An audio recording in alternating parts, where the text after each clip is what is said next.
Welcome back, folks, to the Get a Grip on Lighting podcast. On today's show, we have Bernie Erickson, Senior VP at FSG. That's right. He was talking about deploying UV, Greg. Deploying, that's a key word, is he's actually putting it out there in the field, selling it, installing it at customers. So great discussion we had. And for anybody who's interested in it, got to hear this. Before you do, though, you got to go to KEYSTONETech.com. That's right. That's KEYSTONETECH.com, baby. KEYSTONETech.com. Light made easy, Greggy. Yeah, at least as of now, they're not in UV lighting. Who knows what the future will be, but just about everything else lighting related, Keystone's got for you. They've got a great solution. They're coming out with new innovative product all the time, including exterior fixtures. You thought they only did drivers or tubes or bulbs? Nah, man, they're doing fixtures now. They got high bays, they got wraps, they got strips, and they're going to have the exterior, area light, flood, wall pack. What more can you ask for? Full package coming from Keystone. Go to KEYSTONETECH.com and, of course, the National Association of Innovative Lighting Distributors. That's right. Coming out with our new educational program, LS Evolve, Lighting Specialist Evolve. It's coming out soon. Exactly when, we don't know, but it's coming out soon, Greggy. But for right now, this was a good one. Thank you, Bernie. Coming up on the Get a Grip on Lighting podcast. Bernie Erickson, welcome to the Get a Grip on Lighting podcast. Glad to be here. Say hello to Greg Eric. Hey, Greg, how are you? Good, Bernie. Thanks for coming on. And hey, we're a couple of lighting guys, or three of us here, and I want to start this thing off. This isn't the topic that we want to get into with you today, Bernie, but I'm going to ask you a question is relating to lighting controls. And the reason I ask is because in my office here, right before we started recording, I didn't have any light, and I couldn't get it on. And I got the fanciest light system you can, where it's app-based, color changing, dimming. I didn't have the manual ability to turn it on and off. So I was going to go without light.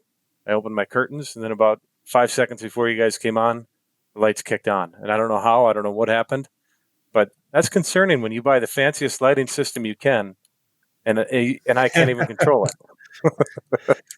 There's the benefit of that plain switch inside for emergency use, you know. You know what? I'm a big believer in default on. I'm a big believer in mechanical overrides, man. Mechanical overrides are awesome. I was looking for one, and I couldn't find one anywhere. But yeah, before we get into the real topic, are you always quoting and promoting controls on your lighting projects? Yes. We offer them every time. It's not to say that other than rudimentary controls, that people don't always go with the most exotic of the options. But I just got some photos in, and I was looking at a cool project that I had executed on, and very, very visible project. And, it was a question of, man, I want those controls to work, because very, very visible. It's the Oculus at the World Trade Center, where we put color changing into the Oculus in New York City. And we've just finished to wrap that up. And, it's a very visible place. A lot of people walking through there, and they only want it to be colored when, have the colors when they want it to, because it's a solemn place and they want the white to be white.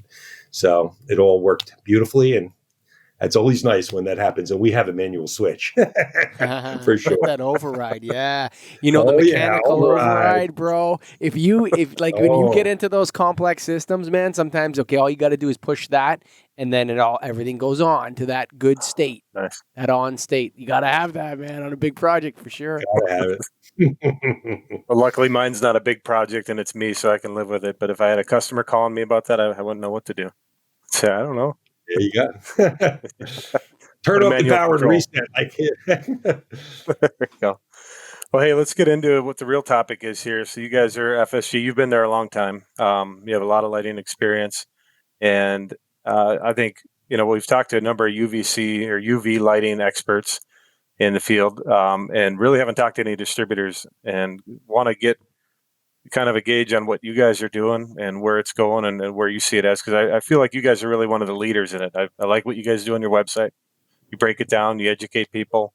So let's dive into it. Have you been actively selling UV lighting? We have. Once COVID-19 became a factor and we all kind of got tethered down, there's obviously a financial imperative to getting businesses back to work and getting people back to normal. But there's also a moral imperative. And a lot of us in the lighting field, myself in particular, I've always done energy conservation because, it's a thing that makes you feel good. And we felt this was indeed something that you could feel good about if you could figure out and help people to understand. So we've been doing it. I've been doing it personally since March, the end of March when things started to go bad, and pretty consistently ever since. And we have sold, a tremendous amount of product. The based on application by application, so there's different levels of, I guess you would say, occupancy. So you have a subway car, would be high level of occupancy. Lots of people going in and out of a subway car, subway platform, as opposed to a private office or a school. These are all public places, but they have varying needs and degrees of exposure to different people. Are you guys generally, do you guys really, when you come up with your solutions, are you thinking that UV light and these LED alternatives to UV light, which would be different nanometers, do you believe that these should be deployed extensively to disinfect and sanitize things? Or are you primarily focused on the circulated air? Well, I tell you, I think that if you watch the CDC guidance and you look at everything that's been going on, there's no one solution for everything. That's the first thing, right? Everybody has a lot of choices. And the first thing we've had tried to do is to educate through webinars and videos that we've created to help people understand what their choices are. And to do it in a way that's not really about products, but it's really about solutions. And I don't think there's any one answer that's better, or that's exclusive, I guess is the better word, right? There's no one exclusive solution that answers all the questions. And a lot of it has to do with time and manpower as well as expenditure, right? What you're going to invest for the equipment or the chemicals, right? So it's equipment, chemicals, or it's time and physically wiping and cleaning or applying or running the equipment. And we try to help people understand what makes sense for them based on their budget, based on what they can accomplish. Anything you do is better than doing nothing, right? And everything you do is moving that ball forward to make things safer. But then the question is, what are the circumstances that you have personally in your business, in your location? Who are you trying to protect? And then what are your budget restrictions? Did you guys ever sell any UV? First of all, what's the term you use? UV, germicidal lighting? What's the right term? I use the term UV disinfection, whether it's UVC. Some people call the UVC the 254 nanometer portion of the spectrum germicidal UV. It's often referred to that way, as opposed to far UV and UVA, UVB. But I refer to it as UV and then try to help people feel comfortable with the differences in it. What's the UVC? Is that 254 nanometers? That's UVC light? Is that what that's coming out of those fluorescent tubes? So yeah, the fluorescent / mercury tubes, they are at 254 nanometers. It's kind of a confluence. The UVC band is a little broader than 254 by itself. It's a little wider, but to 254 is what the fluorescent type product puts out. Right. And it's and very we effective. know that works like that. Like Philips has known that their catalogs. They have catalogs where they're describing the purification of circulated air in 1985, where you can, like using UVC fluorescent lamps, you do this, and this will purify the air in your hospital waiting room. This is not new technology. It's been around for a long time. I think what Greg wanted to ask was, have you ever deployed one of these systems prior to COVID-19? No, for the most part, we may have sold replacement lamps. Yeah, for sure. Me too, For someone who came to us as a lamp distributor, we've long been in that space. But just like the applications themselves, they've been mostly medical and mostly niche, right? And that's been the issue for people, right? It's that the niche manufacturers have limited capacity. Sure. They're used to selling to limited markets, and people have come, as a distributor, they come to us and we go through the education and they'll say, well, can you give me an example of X number of facilities like me that are using this equipment. And prior to this month, I haven't been able to do that. Right? There's a few limited ones. The other thing is, like, you take Puro, which is LED supply company. That's a manufacturer. There's another one came on our show, Greg. What was that other one? Signify was on a little bit, but no, but a year ago or 2 years ago, before any COVID-19 stuff. Kennel, right? Kennel has a big solution. Yeah. Okay. So, but like these companies, when they came out with their products, they were thinking of, number one, very expensive light fixtures, right? Sophisticated clientele, right? Highly controlled environments like operating rooms. Like if you ever find yourself in an operating room, you have probably received a whole whack of training, right? Like you're a surgeon, a nurse, you're like somebody that's a highly paid professional person. And so that's that environment. We're talking about the deployment of this. Okay, so now you're going to move it into other areas outside of the operating room. The industry wasn't ready for that when COVID-19 struck. I guess my question to you is it ready for that now? Or are we rushing a little bit? Well, I know we're ready for it. I mean, that much I can tell you, right? We went through and have created the need, what was really needed to help people understand it. I would say that right now, the initial rush, and this is evolving over time, right? But the initial rush, if you were to look at the orders that we've received, it's most weighted towards schools initially. That's been the largest number of users have been schools, although we've sold it to every vertical from transit to restaurant. But this is for the disinfection of things, not air. That's correct. And I could talk about air too, but for right now, so far, the initial rush has been to disinfect things, right?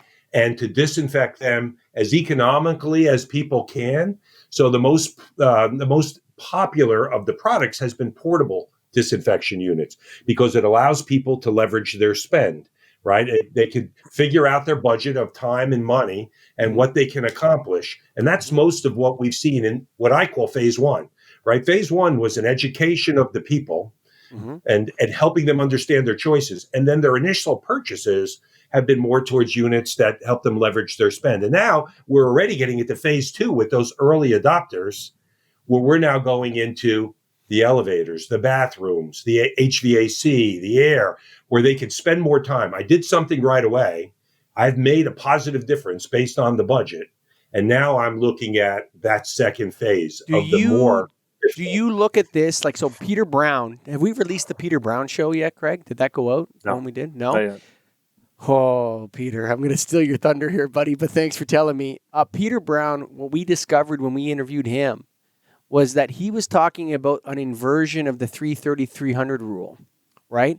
And that his idea was that, listen, this is not about energy savings or anything. This is about making malls and business places valuable again so that people can go there, right? Making is a way to make it's a inversion of the 330 because the 300. Have you ever heard of that theory? The 330-300 rule. Ever heard of that? No. So, technical sales dorks will say that 3% of the cost of real estate is energy and maintenance. Okay, 30% is capital invested into the real estate. And 300% is the cost of the people there, right? So if you can reduce the cost of the people. Now, what's happened is that 330-300 rule was based on an idea that malls are always going to be busy. We have lots of people in them. So, we just assume that forever.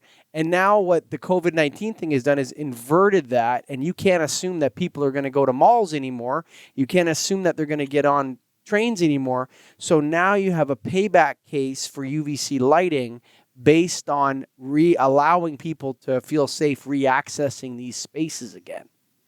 And so that it's no different than energy savings. It's just, hey man, if you don't start taking these kinds of steps, nobody's going to come back to your mall anymore. So you may as well sell off the real estate for pennies on the dollar, or let's do some UVC lighting and see if we can make this place. Like that's kind of where like how it's turned out. Do you see like any other way to speak to managers and real estate managers other than fear and panic? Like, do you see a financial case? Like, do you guys sell it based on like a financial payback, like you would an energy retrofit? Or are you talking about something different, Bernie? Well, remember when I started, I said I felt like there was a financial imperative and then a moral imperative, Mm. and we kind of talk to both, honestly, and I think that's what makes a lot of what we say credible and for people to want to listen, right? Because it's not a sales pitch that they need to buy my product to open back up, nor was it ever completely a sales pitch that you need to save energy. Just Mm. because buy my product just because you need to save energy, right? There's a desire for people to feel safe and to help others and to keep themselves safe, I think, and that's part of understanding this. But then there is a financial imperative, without a doubt. I mean, restaurant owners, for example, I've given presentations for many large associations, and they're struggling for their life, right? And they want to differentiate themselves from people, and they want to do it, in a way that even transcends just utilizing the technology, right? They want to understand, how do they market that to their clientele, right? How do Mm. people, a lot of what we do is invisible.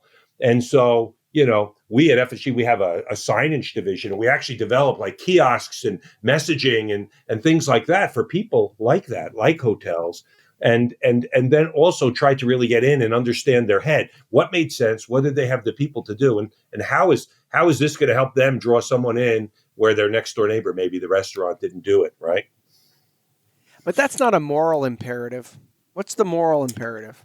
The moral imperative is that we don't want our customers to get sick. We don't want anybody to get sick. We don't want our employees to get sick. We don't want to bring back wait staff, right? How many people have you seen during this crisis that have only done takeout or haven't even opened because they were worried about their employees? Some people, may have operated from a financial imperative, and they felt that it was more cost effective not to bring the people back. But I've seen, and I'm sure you've seen and read, many people that are concerned about their people. They're concerned about their own health. Aren't you concerned about yours? So You know anything that what? You we're know what I would say? applying. I have a Yeah. difficult time with all this. You know why? Yeah. Because I actually, and I'm going to say something, and I hope it doesn't piss anybody off and whatever. Like, look, I'll never wear a goddamn mask, okay? And people can say whatever they want to me. I will never go into a store again. Then fine. I'm not going to be one of these people that blasts in without a mask on. Like, I'm Right, not. right. I want to have attention to me, right? Okay, like because I'm not willing Yeah. to cooperate with the group. Look, I'm not willing to cooperate with the group, but then I'm subtracting my dollars from the equation. I'm pulling my money off the table. If I have to wear a mask, I'm not coming in. Okay, so that's my position, That's your approach. Yeah. right? I'm not going to That's go. your right to vote. That's right. I'm not going to force myself in. I'm just not coming in. And what people have to realize is that's a problem too, right? Because now you're pulling money off the table. People aren't buying stuff. So from my perspective, I have a hard time understanding why anybody would be scared at all. Okay, for any reason with this, I have a very difficult time with that. And there's a lot of people who are like me. And what the problem is, like right now, we have COVIDians and COVIDiots, and you can call whoever you want it. In the middle, where FSG is, right, solving problems, this industry has to be able to produce a solution that allows us to not decide whether or not we're going to wear a mask. Like, that's not sustainable long term. Wearing masks everywhere cannot be the solution. Please, God. Like, that can't be our solution long term, right? We have to find a way to get people back into these spaces, or our standard of living is not going to be the same anymore. And lighting has to be a part of that. I think this UVC lighting, it has to be a part of it. But whether isn't it more about airborne viruses? Like, when I'm looking at the science, I looked at Philips' catalog. It said you can cleanse air with UVC. To me, it's more about the air purification that needs to happen.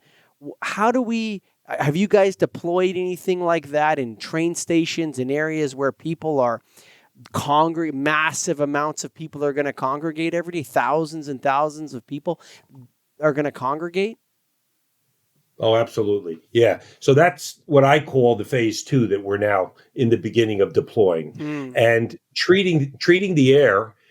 There is a bunch of different ways that you could treat the air. And the great thing about treating the air is you can do it when the space is occupied. And recent CDC guidance, right, has focused on the air, that the droplets can live in the air longer than they originally thought.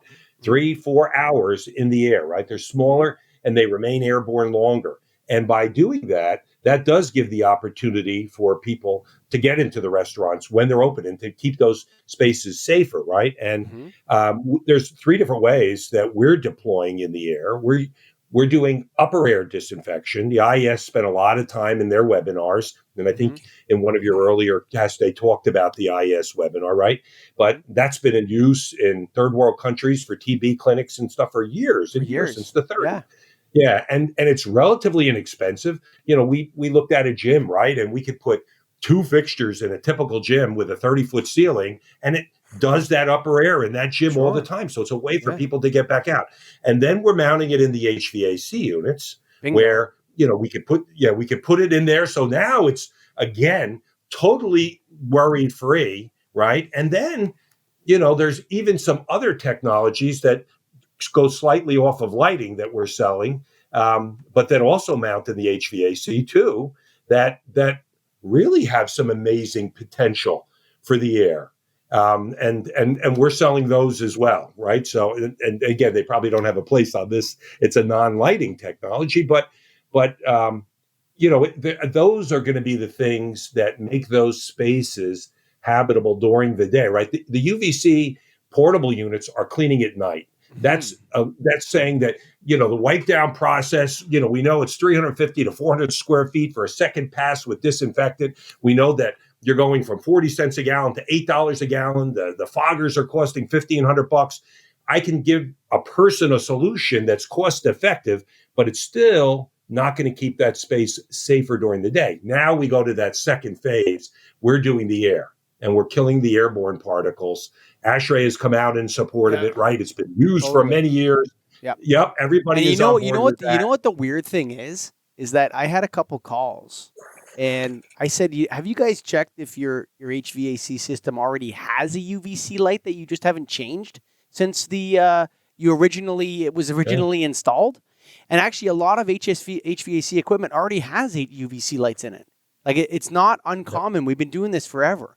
And the idea of doing it more and it being a lighting play, I think is a wonderful positioning. Kind of like, I love that you have the lighting industry at FSG has its own phases.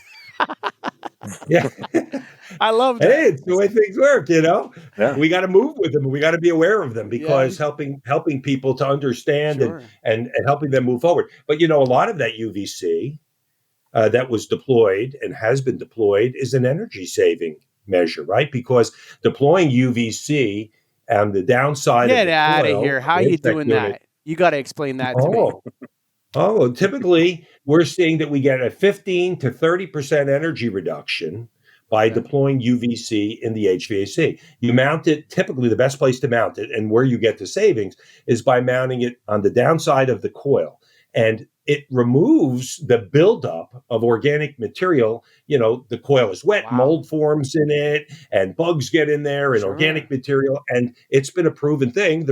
We have received rebates from the utilities on installing this technology. By the way, we're doing the terms still. Yeah. So it's actually a lighting solution, an energy saving solution in addition to a germicidal solution. So many people, you know, it's interesting what's come out and out of a lot of this is how poorly maintained a lot of HVAC equipment actually is. Right. A lot of it, like you like even people's air conditionings on their houses, if you say to them, when's the last time you cleaned your air conditioner? Right? Your air conditioner is sucking in air, okay? And it's cooling it. And the outside has, like, there's a filter on the outside of your air conditioner. You need to take that off and clean it, right? It's covered with gunk. Like, most people don't realize that there's huge efficiencies available in AC by maintenance and cleaning. And also removing these mold spores, and this is wonderful outside of it should be done COVID-19 or not. Right. It should be done for mold and spores and everything else. So, Yeah. Indoor yeah, air quality. I mean, for sure, breathability for people with allergies and everything else. for sure, for sure. It's wonderful. And in all your projects, Bernie, that you've done, how heavily involved are you getting the manufacturer? Well, we're definitely, we're definitely connected with our manufacturers and understanding, the other part of deploying UV is understanding how to deploy UV and how to utilize it, right? Hmm. You talked about Signify, the old Philips, Signify, and their long history Hmm. with UV. And recently, Boston University, right, released those results Sure. of the tests on COVID-19 and how much it takes to deactivate. So, it was 5 millijoules per centimeter squared. They proved 5 millijoules per centimeter squared deactivated COVID-19 99%. And then you can go all the way up to 20, and that was 99.99999, and we talk about a 6 log kill. Yeah, sure. So many people But are you know buying what? this equipment and they don't know how long to run it. How long do you run it? How long Sure, do you utilize it in a space, right? sure. That comes into the timepiece. So if you don't know how long to run it, or if the manufacturer can't tell you that, then you don't know what to tell the customer, right? Number one, they're running it too long, so that it's costing them more for their manpower. Number two, you're exposing plastics and paint finishes, and Sure. there's some slight Yes. effects to that. You're Sure. affecting the life of those Sure. products by overexposing them. So we like to talk to the manufacturers, understand exactly how the devices work, Sure. and then we do layouts for the customers. We act as, their consultant on this, so they know where to place the unit, how long to run them, right? It's all part of the equation. But So you we know rely what? on the manufacturers. This is why I think the real play, and my only involvement is I've sold a ton more ballasts and lamps in the last 4 months that are UV than I ever did before. Okay. But when I'm listening to you and I think about this industry, I really think the real power is in the cleansing of the circulated air. I don't like, I really think that phase 2 or whatever you call it, that's where the real value is, to me, in terms of repopulating our public spaces. Because, you know, you're never going to be able to clean stuff fast enough. You understand what I mean? Whether it's with UV lights or wiping it down or whatever. But you can constantly clean the air. You can constantly be doing that. And so I But the really surface, see that as the solution long term. but the surfaces are still an issue, right? I mean, cleaning the air, if someone is touching the doorknobs and they're touching the sinks, right? You don't purport that you don't wipe it down or you don't use chemical, right? I mean, even though you have the cleanest of I'm air, going if to all of say your surfaces something are really contaminated. crude. I'm going to say something really Yeah. crude. Okay. If a bathroom is built properly, okay, um, the only thing that's the problem is the toilet seats. The only thing that you should actually have to touch in 2020 is a toilet seat. Other than that, you should, like at a urinal, a light switch, the lighting controls, the tap, everything else can be automated without touch. Everything else. Right. True. No, there's no true that. The door handle, you could put an elbow pull, you could put a foot pull. Now, Sure. just like you don't like to wear a mask, a lot of people don't like those devices too. But you're right, you can automate everything. But I don't see, when I look at selling the portable units and disinfecting at night, even if you don't, you're not totally buying into the concept of the need for those, then you would have to tell me you didn't buy into the concept for the need for anything, right? Throw away your Lysol wipes, get rid of your chemicals, get rid of No, I wiping. didn't say that. I didn't say that. Well, no. And so let me just clarify the point then. So I agree with you too. The point is that the UV saves you money on those things, right? You got to go into a bathroom. If you still believe that you want to wipe down with Clorox, right? Or you're going to spray it, whatever, then that's the part of our education for people. What is the cost of that versus the device? Does it save you a lot of money? Just like a lighting retrofit, right? And in some cases it does, because those chemicals are super expensive. They're hard to get. And so that's part of the equation is all I'm trying to say, right? You don't have to believe that it needs to be anal. It has to be done all day long. But if you're going to go in at night and you're going to put $8 a gallon chemicals down, or you could buy one UV device one time and it has a long life, you save a lot of money on those chemicals. And that's part of the decision that a lot of people are facing too. And one of the questions I have, you brought up the mobile units, is to me, that's like somebody's full-time job. If they're going to have a mobile unit, they have to put it in the bathroom, sit outside of it for 30 minutes or whatever the time frame is, go in, turn it off, move it to the next one, sit outside. Is that what you guys are telling them? Hire somebody full-time to run it? So let's take it's funny when you look at that, right? Because let's take a hotel room, just as an example, right? So with this whole COVID thing, it's all known fact that you still have to do an initial wipe, no matter what you use, because you got to remove soil, right? So you got to clean. You take more of a, it's not a sterilant, but it is more of a cleaner that has some bacterial properties and clean somewhat, and you wipe everything down. So you're in a hotel room and the housekeeper wipes down the room. Now, what's the next step? You have three choices. You could go now with the real expensive chemicals that are truly disinfectant and re-wipe everything down. That's about 350 to 400 square feet a minute. So whether you hire another person, as you just said, to do that, or it's the existing housekeeper who just works that much more slowly, it takes time. The second option would be you fog. You buy a $500 device, you fill it with the $8 chemicals, you walk through and you fog. Still takes time, right? Or you put this cart in there. The difference for the cart is that it's a trailing item, right? So if we know that it takes that maid, the housekeeper is the proper term now. I got to remember. Watch it. The housekeeper. Yes, watch. The housekeeper. I keep getting corrected. I'm old. What can I say?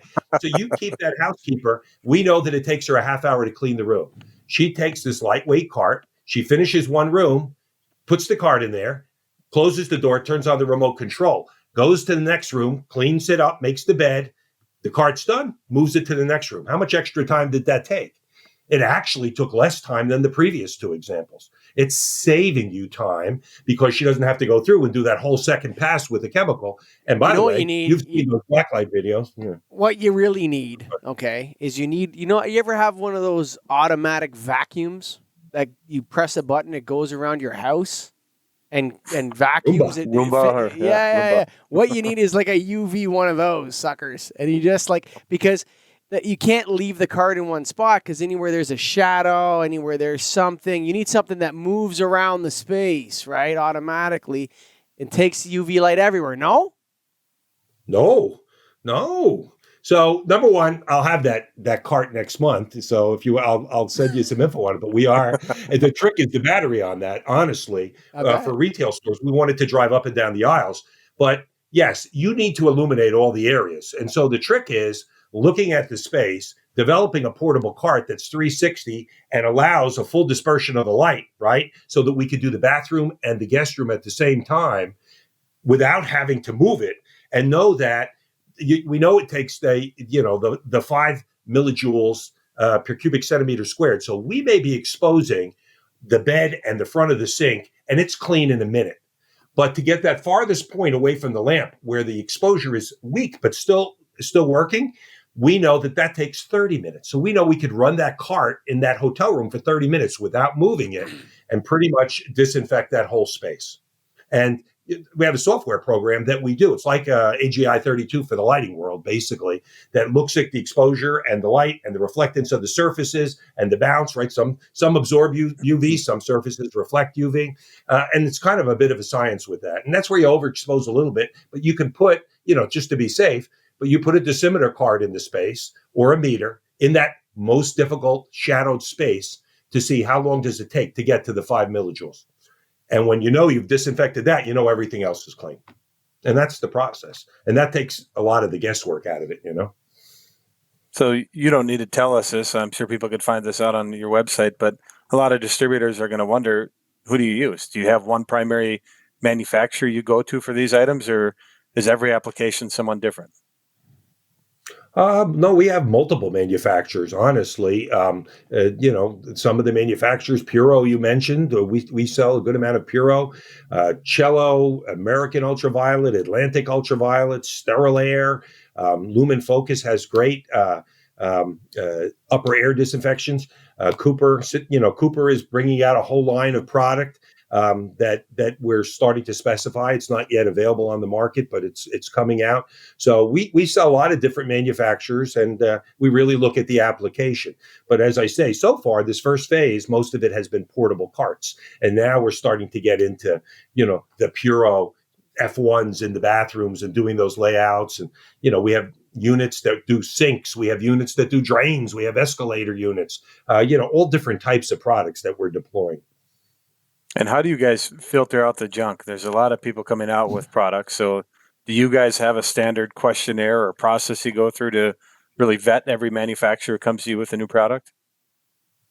Well, the biggest thing, obviously, is the same thing that we've all gone through with LED lighting, is that the manufacturer is well capitalized and could honor a warranty should one be needed, right? Because as distributors, we're going to be the last guy standing when that person's not there. So how long have they been manufacturing the equipment? Are they solid out there? Do they have a network in place? You can't know that now, Bernie. You can't. How can you know that now at this time and place? I mean, everything's changing so quickly. I mean, who knows who's strong and who's not strong? For the most part, we've dealt with people we know more than anything else. You could run a DMB, you could run financials on them. You could ask, for their insurance and things like that. And then sometimes you do make a mistake. And I think all of us in the lighting field have sold I won't mention brand names, but they're the products that we choke down in a terrible way. Sure. I'm long enough in this business that I've choked more than once, but I am a leading edge guy too. I like the new technology. Yeah. But luckily, we can filter it out and we can feel comfortable for most of the time. And that's the products that we're selling now. So if you picked one application where you're having the most success right now, is it what is it? What type of business? Well, right now on this whole first range of product that we're delivering now, that we've been selling for the last 2 months, it's mostly been portable carts, and that's really been we have an entry point product that will do a decent space in a decent amount of time, and that's what we've seen. The most orders we've received orders for everything across the different products, but that's been the product that they're ordering most now. And now I see the segue into the air as being the next phase. We're quoting more air now than we're quoting portables. And people are putting in for their FEMA grants, and they're looking for their funding sources, of how they can get the money aligned. Sorry, I meant more like customer segment, like what end user, what schools, healthcare, what are you seeing the most of? So schools have been the number one segment so far, yes. And now we're really getting into hospitality, hotels, restaurants, and offices as the next phase. Whew. Bernie, FSG, big footprint all over the United States, right? So like you guys are everywhere. You're in every. Are you in every state? Like legit in every state? We certainly cover every state. We have 26 locations, but we cover continental U.S., Alaska, Hawaii, Puerto Rico. We're actually relighting a base in Korea right now, South Korea. So, we actually work outside of the U.S. as well. But the majority of our business is domestic. Right. Is the demand the same everywhere? Is it bigger in the New York East Coast area? Are you feeling it everywhere, or is it primarily in hot spots? Where are you guys feeling the demand mostly? It's shifted with the hot spots. So It was more in the Northeast initially in April and May. And now, we're having high volumes of interest in the South and, the West where they're experiencing difficulties. You're right now the president of the NCQLP, and I think that's interesting, the National Council for the Qualifications in the Lighting Professions. That is correct. Are you guys, when's the meeting to discuss qualifications for UV? Is that coming down the pipe from you guys, or? Well, we have a committee, test committee that looks at relevant questions, if you will, and item writers that write those tests. We're a third party. Really, it's more the position of the IES to really kind of dictate the types of things that are going on, and then we are kind of an independent third party, making sure we fairly and objectively issue the test and qualify people. This has affected everybody, right? So no different than anybody. The taking of the test and what's going on, communicating to our members that are renewing and new members that want to take the test, how they could do this during the difficult times, as part of the messaging that we're putting out there. But right now, no, I don't think there's any rush to put any UV questions on the test for this year. That's for sure. Bernie Erickson, thank you for being a guest on the Get a Grip on Lighting podcast, man. That was a great one. Thank you very much. Thanks for having me. Thanks, Bernie. Keystone Technologies. Go to KEYSTONETECH.com, baby. That's KeystoneTech.com. Light made easy, Greg. Light made easy and everything you need for lighting. They've got, we talked about before, they're coming out with some new fixtures and they're good. They're not just coming out with one little 5K wall pack. They're coming out with all of them, 3, 4, 5K. They're not coming out with one little area light. They're coming out with every wattage replacement you need and all the kelvins you need and the distributions you need and the controls you need, everything. Keystone's got it. They're always innovative, always coming out with new product. Check them out.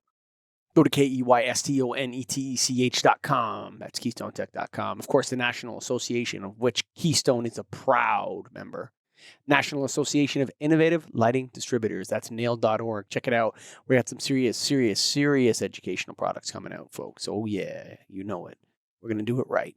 When we do it right. And that's how we roll. Thanks to the board. All the peeps on the board taking care of us, getting us going, getting our organization going, and teaching our employees what's up. And of course, Bernie Erickson. That was a pleasure, Greg. That was awesome. Great discussion. Yeah, for sure. FSG Group, great nailed member. And happy to have him in, man. And thanks to Bernie for coming on and sharing with us, folks. To you, the listener out there, mowing your lawn, you're driving your car, whatever you're doing, we love you.